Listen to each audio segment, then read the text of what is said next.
Rural Americans deserve access to the best of what our country has to offer, especially health care. Across every state, every community, America's rural hospitals are the first line of defense, protecting our families, neighbors, and loved ones. No matter where you live, hospital care doesn't clock out. They're there 24 hours a day, 7 days a week, 365 days a year. Each year, America's over 5,000 hospitals care for millions of patients, providing 24/7 emergency care, delivering babies, cancer treatments, and other life-saving care that patients rely on. Behind every one of those patients are doctors, nurses, and caregivers working tirelessly to keep people healthy and safe. Hospitals are our community's lifelines. They employ our neighbors and keep our families healthy. But now, some in Congress are threatening access to care. Tell Congress, protect patient care to keep America strong. Don't cut rural health care. The Rush Hour with James Golden. Entertaining and informative. On the Red Apple Podcast Network.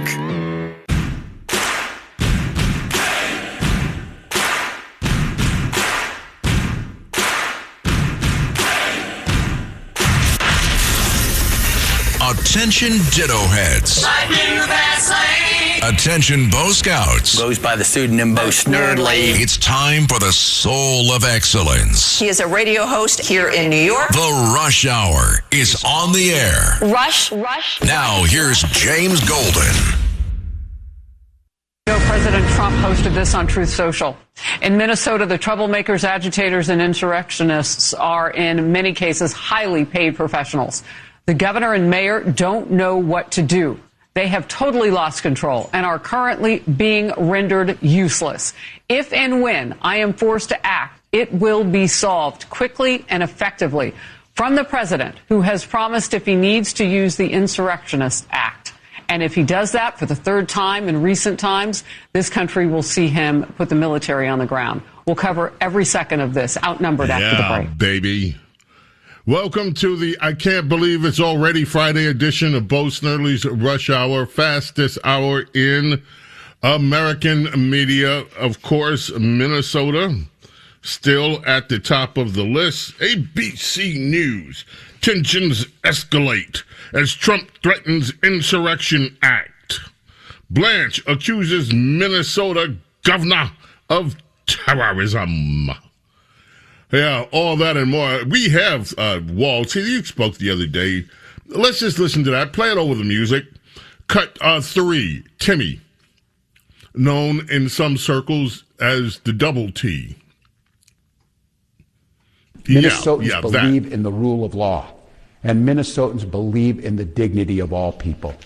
We're a place where there's room for everybody, no matter who you are or who you love or where you came from. A place where we feed our kids, we take care of our neighbors, and we look out for those in the shadows of life. We're an island of decency in a country being driven towards cruelty. We will remain an island of decency, of justice, of community, of peace. And tonight I come before you simply to ask, don't let anyone take that away from us. Thank you, protect each other, and may God bless the people of Minnesota. He started off by saying Minnesota is all for the rule of law. No, they're not. The entire reason that this is going on is because Minnesota, under Timmy, ignore the rule of law when it's federal law. When it's a law that Democrats don't like, what do? They disobey it. They ignore it. Elected Democrats, and then they gloat about it and dare you to do something about it. And right now, people are doing something about it. The consequences are not pretty. In fact, there's a story today. One of the tabs ran it. One of the tabloids ran it, and I think it may have been picked up in other places, that Donald Trump's unhappy with the optics of what happened out there and was unhappy with it. Who would not be unhappy with the optics, with what it looks like? No one wants to see anybody killed. Well, I shouldn't say nobody, but nobody that has an ounce of humanity wants to, and consciousness, wants to see a woman killed, wants to have her family inflicted with the pain that is inflicted on the families. At the same time, many of us don't want to see ICE agents killed. We don't want to see ICE agents run over by cars. We don't want to see this continued assault on ICE agents. In fact, I don't know whether I put it on today's sound list. Yes, I did. It's here. Cut 20, Carlos. I'll explain. And what can you tell us about your injuries now and the prognosis? Will you be blind in that eye for life? From what I've heard the doctors say and everyone else, yes, I will be blind for life. They said my globe was ruptured. I had my lower lid was cut up, and they had to take skin from my temple to fix it.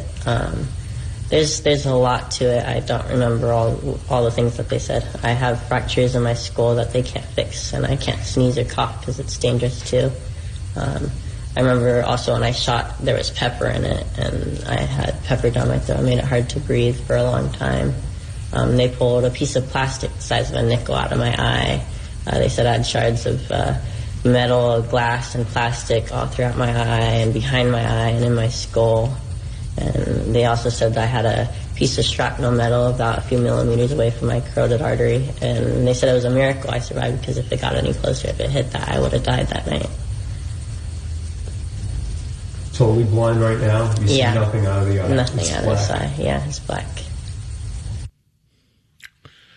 This guy, LA Times, and I think I reported on the day before it turned into a national story, actually. There were federal agents, bunch of people protesting, and ended up throwing things, projectiles, at the federal agents. Then the federal agents, this all happened in Santa Ana in California, after the shooting of Renee Good. Then the agents arrested, or were attempting to arrest, and this woman, he's transitioning. I don't know what he wants to be, or she wants to be. Anyway, this person, this protester, decided to intervene with the arrest, and he was unfortunately shot with a non-lethal round, but shot in the left eye. And as you heard the protester say, has lost the life of that eye for the rest of his life. Yesterday, the LA Times did a story, said he's the second one, that there's another one that had been shot in the eye and was blinded, and they did, and they're very sympathetic news stories, but what is not being reported as widely or given as much attention as the horrendous injuries that they have sustained is what they were doing. Now, most of us in this vast and ever-growing listening audience would never dream of throwing projectiles at law enforcement. I mean, you have to be, if you grew up when many of us grew up, during the turbulent times following the 60s, the 70s, and all that, one of the things that people understood back then was, if you throw something, if you try to arrest, to harm a law enforcement person, you are cruising for a bruising. The only people that did that are the people that were so militant that used to ambush and attack and try to kill police, in some case, killed police officers, or were and by the way, the left has turned some of them into folk heroes that did that. But most people, the overwhelming majority of law-abiding people would never dream, even if they were protesting something that they found disfavorable in society, of throwing objects at police officers with the intent to hurt them. And this has become common. And the threats have become common. And some of the threats are ridiculous. For instance, cut 17. Here's one of the, what we call the LWWs. liberal white women, and cut 17. Here, so you know how ICE is out here like this, covering their face, and then covering their receding hairline so that we can't identify them? People have come up with some ideas. The protesters of Minnesota have come up with some ideas, and it's magical. So, you know what's like really hard to get out? Like really hard to get out? Glitter. And you know what people are throwing at ICE right now? Glitter bombs. Sparkles. Because, you know, that's going to get like in crevices. You know, glitter, when it gets into places, even when you have a receding hairline, it'll get there. It'll get into those spots. And so when they're out there without their gear, we're going to be able to identify them with their, you know, glitter in their ear and their receding hairlines and maybe in their eyebrows. And, you know, it gets in your skin. It's like hard. It's hard to get off. Brilliant. And he's not the only one. Cut 19. A guy, one of the liberal WMs. Cut 19, Carlos. And we are here we go. On our own. So what are you going to do about it? I acknowledge the difficulty of a city standing up to the federal government, but that should only inspire our creativity. I would recommend that our snowplows should dump snow to block the roads to the Whipple building and any staging areas to prevent these thugs from launching violent raids on our city. Also, our traffic laws apply to everyone. Minneapolis officers should be ordered to keep our streets safe by ticketing anyone going 31 and a 30, using a cell phone while driving, or not wearing a seatbelt. Make it personally expensive for anyone who comes here to attack our community.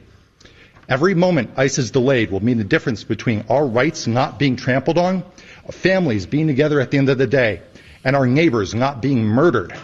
If officers refuse to do this or look the other way, they should be reprimanded and fired for abandoning our city.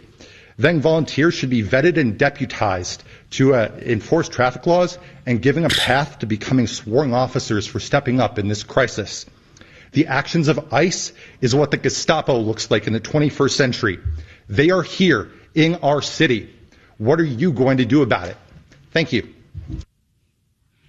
Big man, I know what we should do. We should hit the snowplows. Just put snow on the road so that the people can't get through. What if someone has an emergency? Not a nice person, a life or death situation, and needs to get through one of those. You are hearing some of the most profound jackassity that has ever been uttered out of the human brain. We should just put snow on the roads to stop. There was another pickup truck in Minnesota. The back of the pickup truck was open, and what they had were jugs of water and that were open. So as they were driving, the water was falling onto the roadway. Why were they doing it? So that the water would freeze, and they hoped that the freezing water would stop ice. Folks, the level of jackassity from these leftists is just unbelievable. With their hatred, their utter hatred of law enforcement. And then you have Tim Walz, we Minnesotans, why we support the rule of law. No, you don't. And the rest of the nation is getting a clear look at what life is like in Minnesota and what life is like, especially in Minneapolis.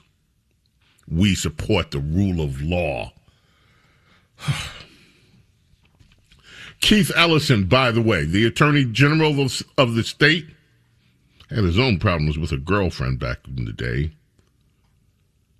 is saying that there's no statute of limitation on murder.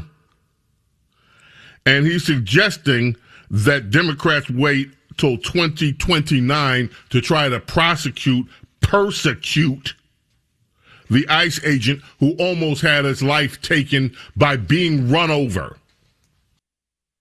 Rush. This is the Rush Hour with James Golden. Bo Snerdley.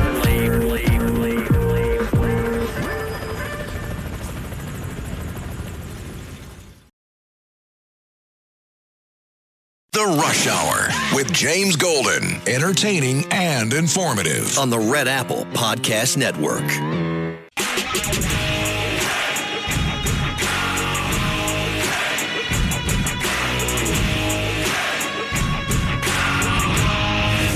James Golden, known popularly as Bo Snerdley. This is The Rush Hour with James Golden. Rush.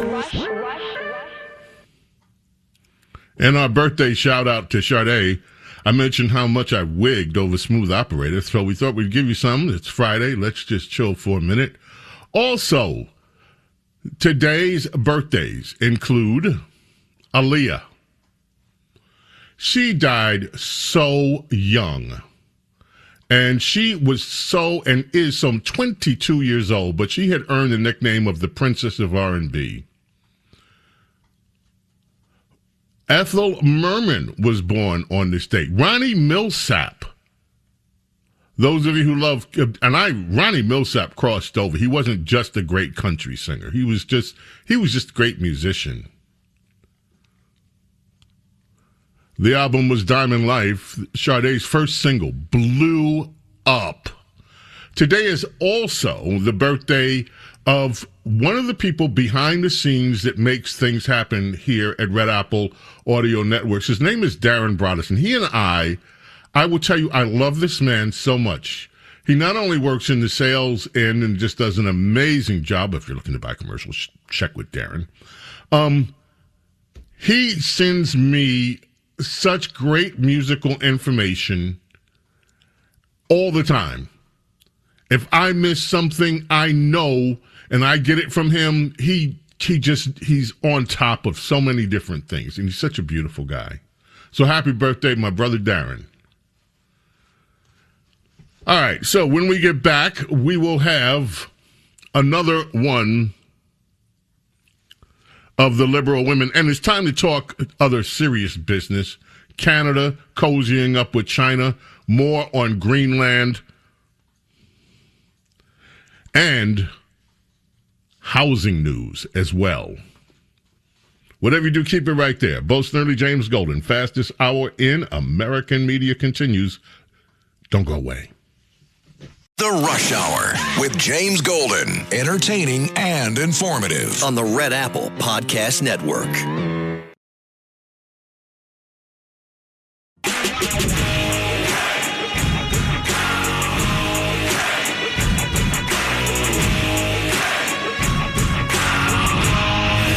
James Golden, known popularly as Bo Snerdley. This is The Rush Hour with James Golden. Rush. 7 defendants of Somali and East African descent are facing a myriad of charges, including wire fraud, bribery, and money laundering, all of it connected to that massive Feeding Our Future fraud scheme. Authorities have said hundreds of millions of dollars in taxpayer funding earmarked to feed hungry children during the pandemic was stolen by fraudsters. You can see the defendants and their attorneys arriving at the courthouse today. This group scheduled to go on trial in just a few months, April 20th, and their attorneys now argue that they will not be able to get a fair trial in Minnesota when that happens because of everything going on surrounding fraud and immigration crackdowns with ICE and Homeland Security, on top of the president's own statements about the Somali people. As the president says, garbage, fraudsters, murderers, pedophiles, these defendants are none of those things. We want a fair trial, and we want to transfer to a district where the jury pool is not so tainted by local events, including the militarization of federal agents on the streets every day. That would be a fair and balanced jury in another district, not here at this moment in time. Excuse me, I'm sorry, I don't mean to laugh. It's actually quite serious. They want to move the trial, you see, because Donald Trump said not nice things. And they can't get a fair trial. Let me tell you something. If these guys can't get a fair trial in Minneapolis, or as one of our social media guys call it, Minneapolis, if these guys can't get a fair trial in Minneapolis, where are they going to get a fair trial? If you get my drift. James Golden said, got to have faith. Okay, I mentioned a few things. First, Nebraska You know, Nebraska and Indiana and New York and some of these other places have Republicans that I just don't get. Representative Don Bacon out of Nebraska said he'd consider impeaching President Trump. Republican. This is not this Al Green character out of Texas. It's not Ilhan Omar, Anna Presley, Jasmine Hair. It's not any of those. It's not AOC. It's not Senator Captain Kelly or any of the seditionist six who are also all over the place now that they're being investigated, whining and moaning. This is a Republican from Nebraska, Don Bacon. He considered impeaching President Trump if the U.S. decides to invade Greenland, which he describes as utter buffoonery. It's utter buffoonery to think that we should compel Greenland to be part of the United States.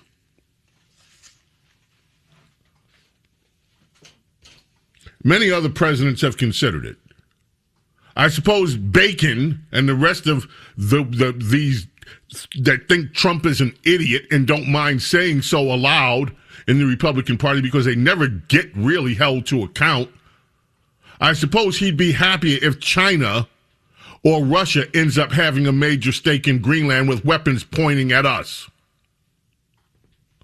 And apparently he doesn't understand the geopolitical ramifications of it, which have been around long before Donald Trump, and other presidents have talked about it as well.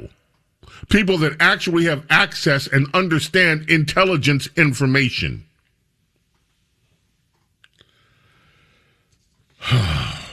Now, does that mean I'm for invading Greenland? No, I'm not for invading Greenland, unless we have to. I'm not in favor of invading Greenland, unless we have to. No, unless we have to. Meanwhile, up in Canada, Mark Carney's over there kowtowing and having a ball with the Chinese government, the commie government. He met with Chinese Premier Li Qiang. How come he wasn't talking to President Xi? Xi sent him down to the understudy? Anyway, he had a meeting with Chinese Premier Li Qiang, and he said the new partnership that between Canada and China sets us, meaning Canada, sets us up well for the new world order. Apparently he thinks there's a new world order, and he's a part of it. A reporter asked him about that. I think the world is still determining what that order is going to be, Carney told a reporter on Friday to begin an answer that was more than 2 minutes long. What is going to govern global trade? What's the role of the World Trade Organization going to be? How important are bilateral deals such as the one we're developing? And blah-de-blah-de-blah. Okay, Donald Trump was asked about it too. He said, hey, fine, he wants to make a deal with the Chinese. Let him make a deal. I say, yeah, okay, fine. Just don't come running to us when you find out that the Chinese Communist Party are not quite the nice guys you think they are. When they start the currency manipulation, when they start stealing your intellectual property, when they start dumping their cheap goods in your country and driving some of your markets into an uproar, when they start sending products to your country, say like sheetrock, that has to be taken out of thousands and thousands of houses because it was horribly made and actually ends up ruining, through the release of sulfur and other chemicals, the plumbing in your house. When all those things, milk products that are contaminated, when all those things happen to you, if you get into a confrontation with you and they start threatening, as they tend to do, countries that have a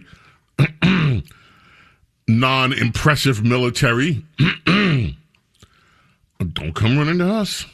I wonder how much peeled garlic they're going to get. How much peeled garlic? Oh, that's another thing.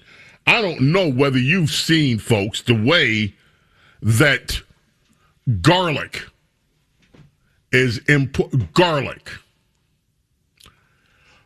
I'm not going to get into the details because it would hurt a lot of people's feelings. But if you want to see something, I'll tell you what, after my family, after we all read how the Chinese were mass producing garlic and the conditions that the garlic was grown in and what it is grown in, unless we know the source of the garlic, not buying it. Have at it, Canada. Enjoy yourselves. Okay, now I mentioned this woman before. I talked about her on yesterday's program. This is another of the LWWs. She speaks for herself. Ladies, especially those of you ladies who are, how shall we say, moving from one position in your life to another, and you'll understand the meaning of that phrase in a moment. Pay very, very close attention. I don't know how many women, and we have some just amazingly beautiful women in this audience who listen, who contact. I don't know how many of you women that are listening have experienced life the same way that this liberal woman has experienced what she's going through now. Here's her story. This whole entire administration is so I'll tell you what, so it actually put my body into menopause. I am so thoroughly repulsed by Donald Trump and all of his cronies, and they literally threw my body into menopause. It's like in Twilight when the vampires come around and more wolves start turning. They are literally turning American women into women going through menopause because we are so repulsed by you incels. You, Donald Trump, everyone who follows him, you all are disgusting pigs. The Trump actually threw my body into menopause. It's like Twilight. When the wolves came in Twilight, when the wolves and the vampires and the wolves and there are more wolves and Trump and F him, F you, you threw my body into menopause. I didn't know that was possible. Carlos, did you know that you could throw, if you make a woman angry enough from your political views, did you know that you could throw a woman's body into menopause? Never heard it before. Never heard it before. Carlos, I'm telling you now that you are aware of this is a very dangerous power, and I'm going to urge you not to use it on the women that you know. Please, whatever you do, Carlos, do not throw women into menopause, especially if you have to have contact with them.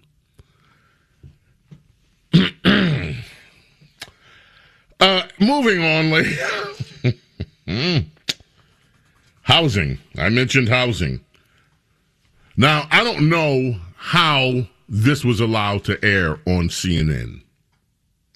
I wonder if the person responsible for this report airing on CNN still has a job.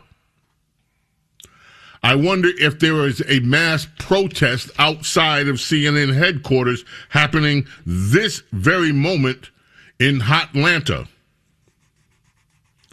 Cut 16, Carlos.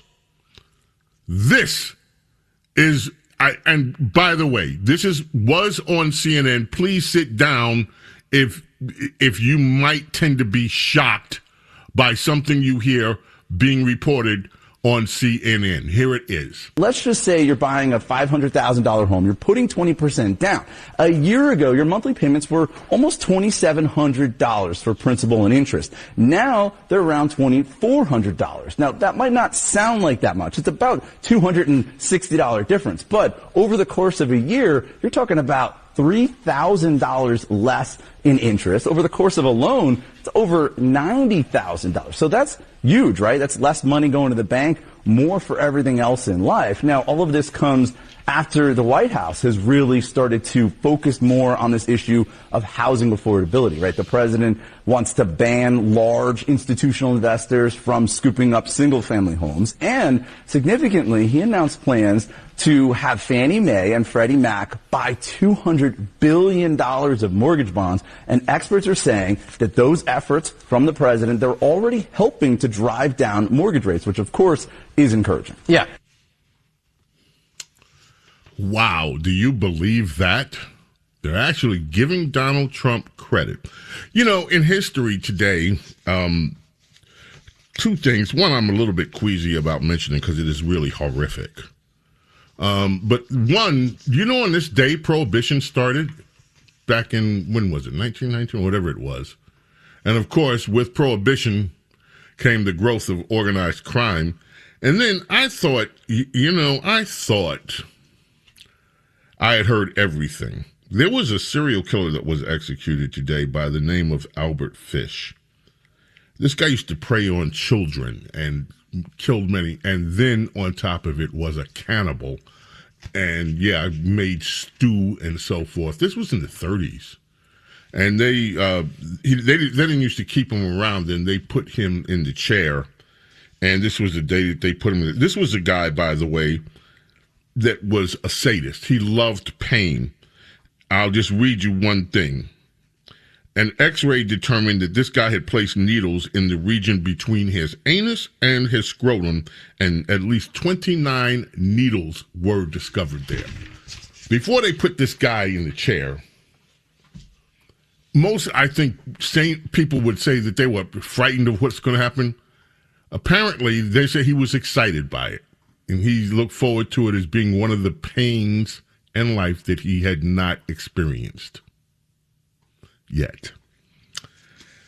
Sick is sick, and sick has a long history of that. His name was Albert Fish. It was just, I saw that in today's says, I'm like, what? In the 1930s? This happened in America? Yeah. All right, we have to take a quick break here, ladies and gentlemen. Coming right back. Don't go away. Rush. This is The Rush Hour with James Golden. Bo Snerdley.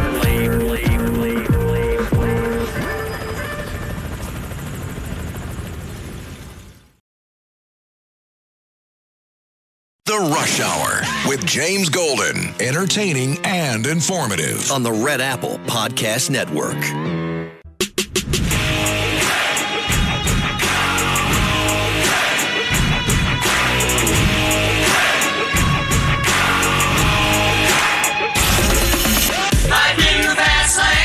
It's The Rush Hour with James Golden. Goes by the pseudonym Bo Snerdley. Rush.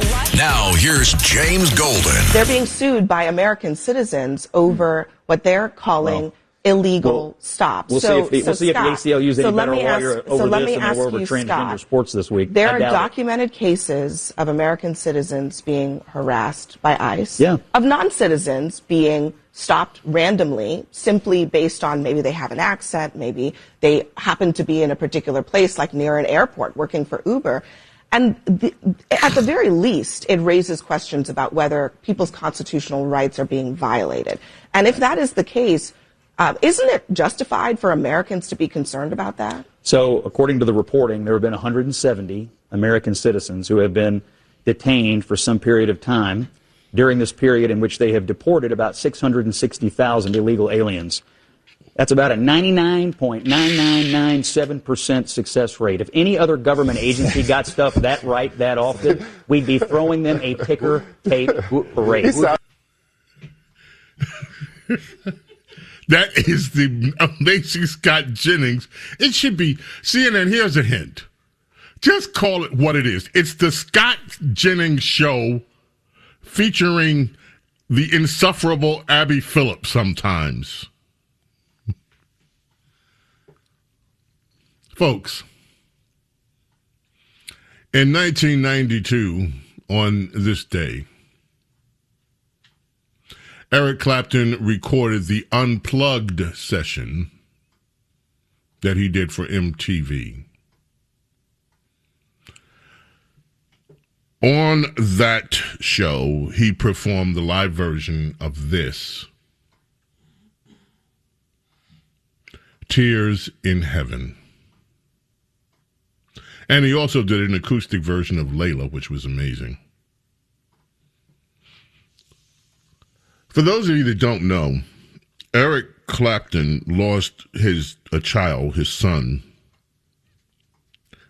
His son fell out of a high-rise window when he was 5 years old. And this song.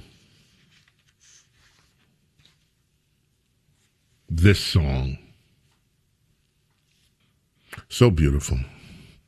May God bless, protect each and every single one of you, your families, your loved ones. Love and gratitude for your being here with me, allowing me to be with you. God willing, we're back tomorrow morning with Princess Di, with Lizzie, with America's Small Caffeinated Mom, and with you and your calls and more. Until then, I bid you adieu. Bye. Thanks for listening to Bo Snerdley's Rush Hour.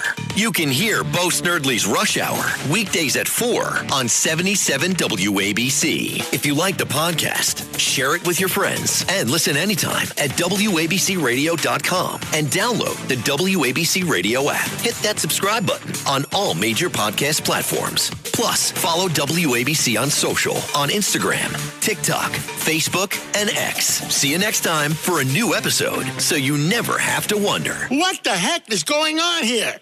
Every week, the Payne family cuts straight to the real financial story. The one question, Bob, everyone's asking is, are we in an artificial intelligence bubble? You've been through boom and bust. What do you think? No hype, no myths. Just what actually matters to your money. Does feel very similar to what we experienced in the 90s. Where are we, though? Are we in 1995, 1997, 1999? Listen to the Pain Points of Wealth on the Red Apple Podcast Network.